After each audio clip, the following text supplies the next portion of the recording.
Estudo da palavra. Da morte. Falando um pouquinho novamente, só para recapitular, sobre as expressões Sheol e Hades também, Sheol no Antigo Testamento, Hades no Novo Testamento. Nós temos ali, e eu trouxe hoje a Bíblia de Jerusalém, que na minha opinião é uma das traduções mais interessantes que eu já vi, porque ela é bem próxima dos originais, tá? A Bíblia de Jerusalém. Claro que não é a melhor tradução, o melhor mesmo é o original, ali no grego, no hebraico e um pouco em aramaico. Agora a de Jerusalém é uma tradução muito boa. Olha só, sobre a expressão Sheol, se a gente pegar ali Jonas, capítulo 2, versículos 1 e 2, tá bom? Jonas, capítulo 2, versículos 1 e 2, eu vou ler, como eu disse, na Bíblia de Jerusalém. Diz o seguinte: Então orou Jonas a Yahvé, seu Deus, das entranhas do peixe, e ele disse: De minha angústia clamei a Yahvé, e ele me respondeu: Do seio do Sheol pedi ajuda, e tu ouviste a minha voz. Se de fato Sheol significa, ou significasse inferno, seria complicado a gente entender que Jonas, né, Jonas clamou ali do inferno, não é? A Deus. Seria difícil entender isso daí. Realmente não teria nenhum significado, não teria lógica. Tá? Olha que coisa realmente interessante. A gente tem que entender que Sheol, tá? Vamos aqui recapitulando o que nós estudamos já na semana passada. Sheol é muito frequentemente traduzido por sepultura, tá?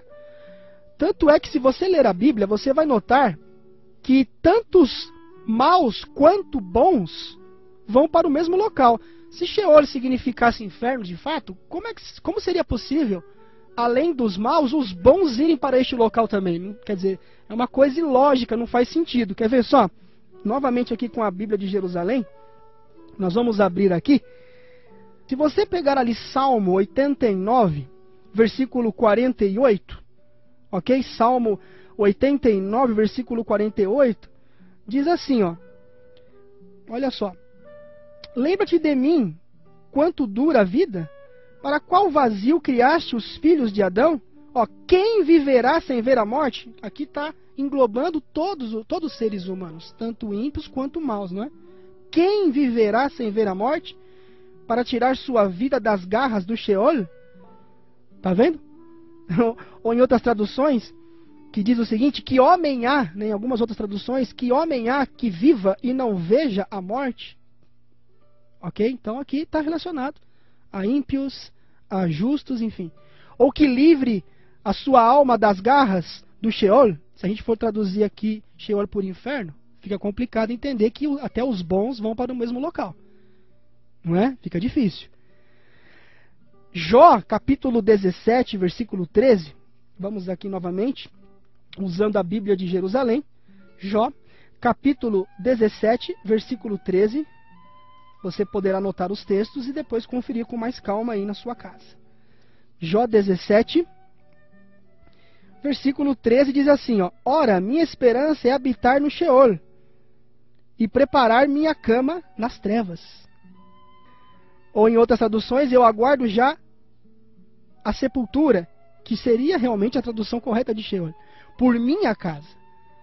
E ainda, o salmista, ali no capítulo 9, versículo 17, diz que os perversos, na linguagem de Jerusalém, ou na Bíblia de Jerusalém, você diz ali que a Bíblia diz que os ímpios voltam, ou voltarão para o Sheol.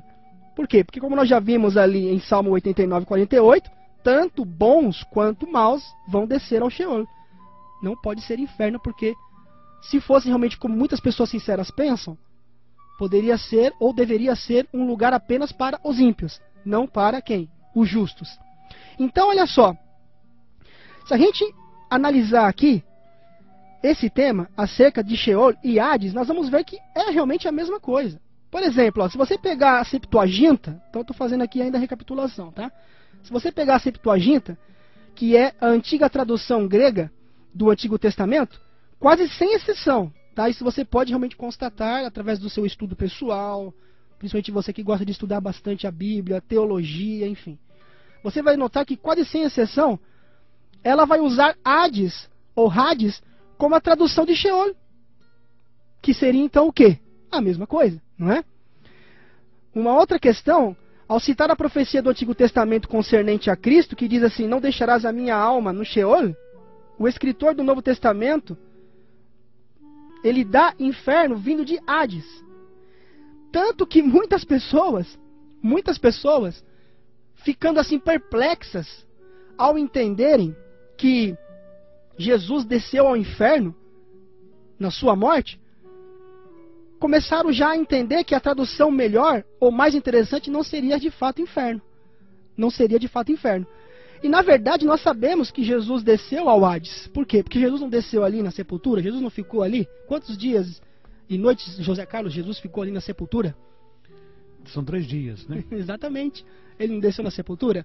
Por isso que ele tem as chaves da morte. Por isso que ele tem as chaves do inferno. Mas em que sentido, né? Em que sentido? Algo assim realmente que está hoje em funcionamento, pegando fogo, onde as pessoas, por ocasião da sua morte, já vão para lá? Alguns acreditam que ele desceu lá e foi lá libertar os mortos da sepultura. Exato. Essa é uma crença da falsa teologia, não tem sustentação bíblica. Exatamente. E outra questão, não pode ser isso porque senão há uma contradição, tá, entre as pessoas que creem na imortalidade da alma. Porque quando eles vão ali em Lucas 23, 43 e 46, falando do ladrão, eles creem que naquele mesmo dia o ladrão estaria com Jesus. Ou ele estaria naquele mesmo dia com Jesus no céu, no paraíso, ou ele estaria então no inferno. Ambas das colocações ou das ideias não podem estar certas, né? Ou é uma ou é outra. Aí apresentaria uma contradição. Uma contradição. Então, analisando aí, professor José Carlos, até dentro do que você estudou, realmente, muitas pessoas sinceras, quando foram traduzir a Bíblia, elas fizeram o melhor que elas puderam. Foi numa época em que a Bíblia tinha sido escondida das pessoas, muitos liam a Bíblia de forma escondida e começaram a traduzir a Bíblia. Só que conceito que a maioria delas tinham em mente? A maioria delas tinha esse conceito de uma crença realmente, ou de uma crença no sentido de a alma ter uma consciência após a morte. E é por isso que elas traduziram erroneamente as palavras Sheol, Hades, Geena, Tártaros por inferno. Alguns traduziram de propósito baseado na sua crença, Alexandre, mas há muitas traduções que foram traduzidas corretamente. Mas uma boa parte, a maioria, foi traduzida de acordo com as suas ideias pré-concebidas na imortalidade da alma. Exatamente. Então criaram-se versículos com ponto e vírgula que desse sustentação a esta crença. Que é no caso do ladrão na cruz. Na cruz, exemplo típico. É, porque se a gente for honesto mesmo, se a gente for honesto, de verdade, sincero, a gente vai ter que admitir que os manuscritos originais, principalmente os mais antigos, eles não existiam neles pontuações nem vírgulas. Então, o autor, quando traduziu, ele colocou a vírgula por conta própria para dar a sentença de acordo com aquilo que ele cria que era a consciência após a morte. Agora, se a gente for então pegar o original para entender realmente o significado do texto, lá vai estar escrito o texto, tá certo? Corrido, sem pontuação, sem vírgula. Em verdade te digo, hoje estarás comigo no paraíso. Como é que eu vou saber então se era naquele mesmo dia ou não, uma vez que não tinha pontuações nem vírgulas? Aí eu vou contextualizar. Contextualizando, o que eu vou ver? Eu vou ver Maria quando foi tocar em Jesus, Jesus dizendo, não me toques, pois ainda não subi para o Pai. Não é verdade? Isso é uma verdade que é inegável. Exatamente. Como é que Cristo subiu com o ladrão na cruz se ele próprio disse para Maria que não tinha subido? E essa história de dizer, não, ele foi em espírito é conversa, porque ele estaria mentindo. Isso já o apóstolo Paulo disse, eu não sei se na carne ou no espírito, mas eu fui arrebatar até o céu. Ele não sabe, mas ele foi lá. Agora, se na carne ou no espírito, agora ele foi no espírito e disse a Maria que não foi ao Pai, isso é uma coisa muito estranha. Exatamente. As verdades do céu. É que assim, essa semana, eu estava pensando em como explicar de uma forma assim bem clara para os ouvintes, porque a gente sabe que o pessoal que acredita na crença da imortalidade da alma, a maioria são pessoas sinceras realmente. Porque é difícil você aprender uma coisa e você mudar de ideia da noite para o dia. É difícil. Agora, eu estava pensando e creio que foi o Espírito Santo que me deu essa ideia, né, que veio à minha mente. Por exemplo, quando você vai construir um carro, qual é a base para você começar a construir o carro? Não é o chassi? Você não vai começar a montar um carro, tá certo? Sem o chassi como base, primeiramente. Né? Você não começa pelo capô do carro, pelas portas, primeiro tem um chassi. E aí, o chassi, ou em cima dele, que você vai montando o carro, vai montando peça por peça, vai colocando as rodas, vai colocando os pneus, vai colocando as portas, vai colocando o assoalho, vai colocando tudo. Se a gente aplicar isso nesse contexto do que nós estamos entendendo aqui, a definição primária acerca da criação, tá? É o quê? Que Deus criou o homem do pó da terra, soprou em suas narinas o fôlego de vida, e o homem passou a ser alma vivente. Então preste bem atenção, ouvintes. É como essa ilustração que eu usei. A parte principal para construir o carro é o chassi. Nesse ponto que nós estamos estudando, a parte principal, o que, que é? É como o homem foi criado. E é a partir dali que você tem que saber interpretar os demais assuntos relacionados à morte. Então, por exemplo, eu pego a Bíblia e vejo lá que está escrito: em verdade te digo que hoje estarás comigo no paraíso. Lembrando que esse que também não existia no original. Só que aí você vai lembrar que a definição primária da criação é que o homem passou a ser uma alma vivente, não uma alma imortal. E que a alma que pecar, essa morrerá. E que todos pecaram. E que o salário do pecado é a morte. Então você vai ter que saber interpretar essa aparente contradição no contexto desta definição primária, dessa base que é o quê? A forma na qual o homem foi criado. Você está entendendo, José Carlos, o que eu estou tentando explicar? Não é mais ou menos por aí? Isso, Deus usou os dois elementos para a criação do homem, que é o barro e o fôlego. Nós precisamos, alguns criam um monte de termos teológicos, mas Alexandre, quando Deus soprou nas narinas, é claro que quando Deus soprou no fôlego da vida, é claro que foi junto às faculdades da inteligência do homem. Claro. Entendeu? E outra, é lógico também que quando o homem morre, Deus vai preservar a sua personalidade. Né? Não que isso seja uma entidade. O que a gente tem que entender bem claro é que não é uma entidade desencarnada fora do corpo. Por quê? Repetindo mais uma vez, para ficar bem gravado na mente. Porque a definição primária acerca de como o homem foi criado, e se ele foi criado de uma forma, quando ele morre acontece ao contrário, como é que ele foi criado? Pó da terra, mais fôlego de vida ou espírito, que é a mesma coisa, né? O sopro, né? E o homem passou a ser alma vivente, pessoa, ser humano, inteligente. Sim, a junção dos Exatamente, dois cria esse terceiro. Não uma alma imortal. E Deus não pôs uma alma no homem. A junção dos dois cria-se esse terceiro, que é a alma, é o ser todo, o indivíduo. Exatamente. Antes de eu fazer mais alguns comentários, que eu tenho mais alguns minutos apenas, eu queria também entender com vocês outros textos aqui, pelo menos um aqui ou dois. Por exemplo, ó, falando de Hades ainda, 1 Coríntios, se a gente analisar ali 15 e 55 de 1 Coríntios, tá bom? Vamos abrir ali, 1 Coríntios 15, 55, eu vou usar novamente a Bíblia de Jerusalém. Olha o que diz ali, ó, 1 Coríntios 15, 55. A morte foi absorvida na vitória. Morte, onde está a tua vitória? Morte, onde está o teu aguilhão? Se você for analisar esse texto, com o texto de Oséias, tá? Oséias, capítulo 13, versículo 14, olha só a semelhança. Deveria eu livrá-los do poder do Sheol? Deveria eu resgatá-los da morte? Onde estão, ó morte, as tuas calamidades? Onde está, ó Sheol, o teu flagelo? A compaixão se esconde dos meus olhos. Veja que esse texto que Paulo usa em Coríntios é, na verdade, uma repetição do texto de Oséias 13, versículo 14.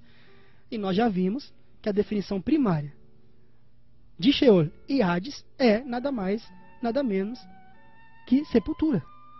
Então, quando a gente se vê aí em uma certa contradição, lendo algum texto, por exemplo, Rick e Lázaro, ou Paulo dizendo, desejo partir e estar com Cristo, desejo deixar este corpo, enfim, tudo isso tem que ser traduzido dentro da base dessas definições primárias e de acordo com aquilo que Deus usou, ou componentes que Deus usou para criar o homem. Pó da terra, mais fôlego de vida, e aí o resultado, alma vivente. E contextualizar, não é isso, José Carlos? Claro. Contextualizar, porque, por exemplo, Paulo dizendo, desejo partir e estar com Cristo. É verdade, você lê o texto, realmente dá a impressão que se trata ali de algo que quando você parte, você já vai para a glória.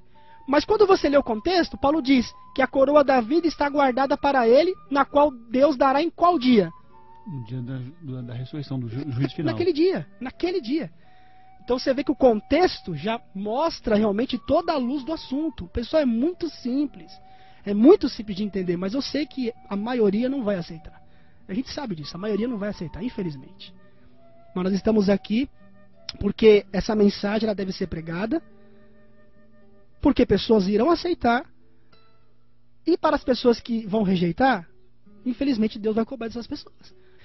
E uma coisa que eu digo, examinem por vocês, tá? Não é o que o Zé Carlos falou, o que eu disse, tá? Examinem por vocês. Leia a Bíblia por vocês mesmos. Analisem o contexto. Analisem a história.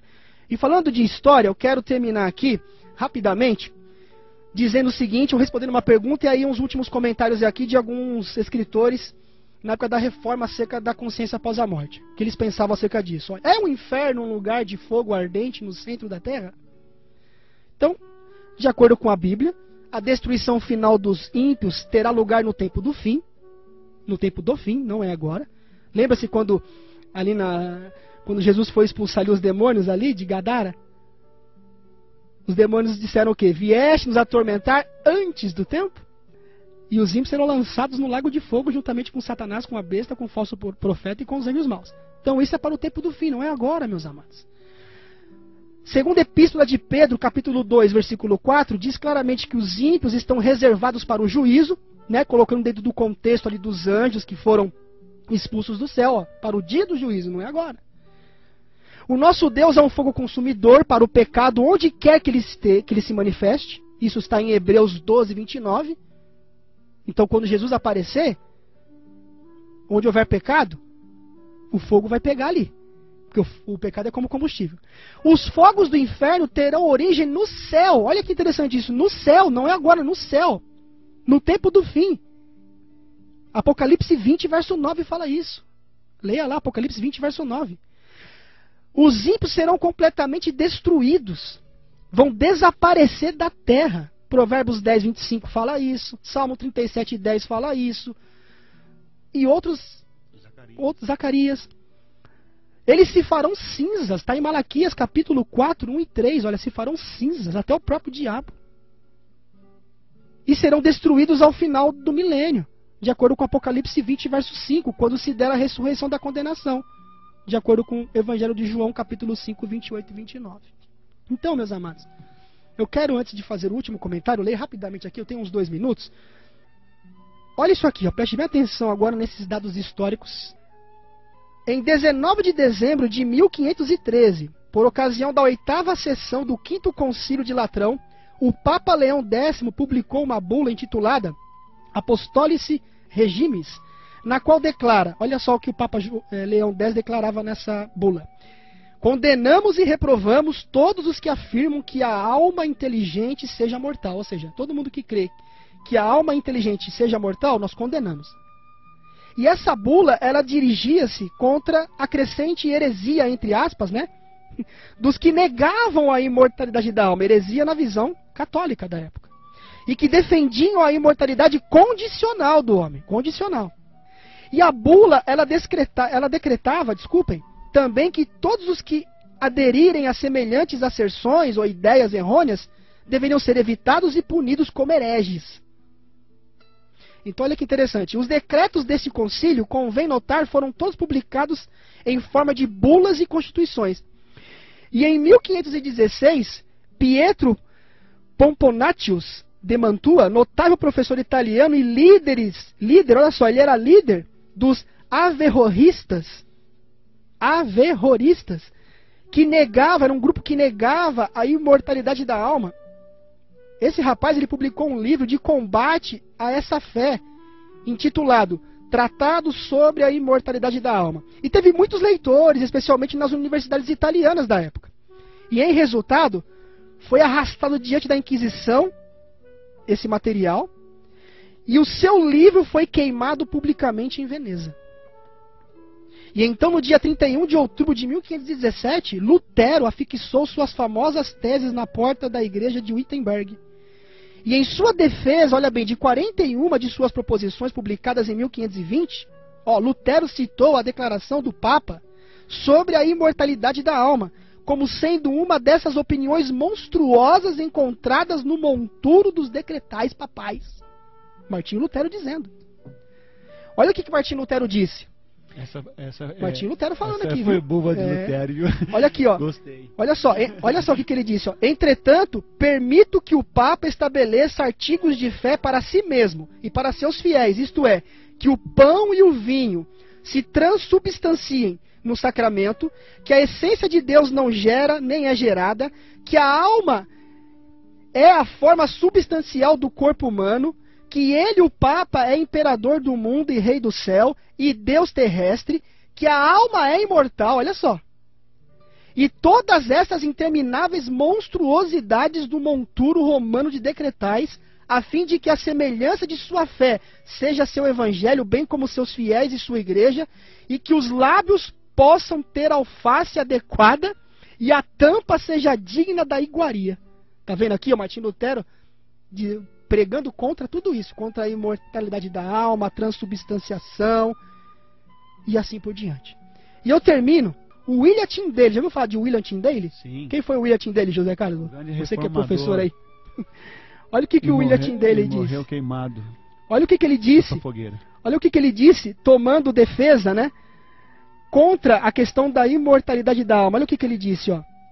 E vós, colocando-as, ou seja, colocando as almas que partiram no céu, William Tyndale falando, ou no inferno, ou no purgatório, destrói o argumento mediante o qual Cristo e Paulo provam a ressurreição.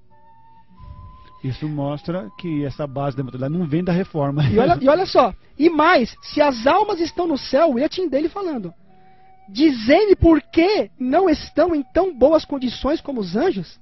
E então, que motivo existe para a ressurreição? Meu amigo, que Deus te abençoe, que você estude por você mesmo as escrituras, a história. Não diga amém para tudo que você ouve. Nem para mim, nem para o que eu estou dizendo aqui. Nem para o José Carlos, para Edson, para ninguém. Mas estude por você, através da história. E você terá muitas surpresas em nome de Jesus.